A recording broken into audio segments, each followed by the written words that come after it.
White house আমেরিকার রাজনীতি, কূটনীতি, শক্তি এবং সম্ভ্রমের প্রতীক।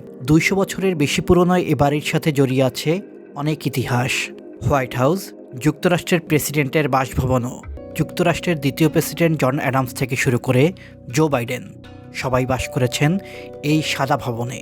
এর নির্মাণ কাজ শুরু হয় ১৭৯২ সালের ১৩ই অক্টোবর। ওয়াশিংটনই একমাত্র আমেরিকার প্রেসিডেন্ট যিনি এই ভবনে কোনোদিনই থাকেননি।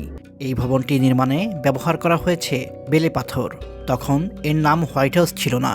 প্রেসিডেন্টের বাসভবন হওয়ার ১০০ বছর পর পর্যন্ত এই বাড়ির নাম ছিল এক্সিকিউটিভ রেসিডেন্স।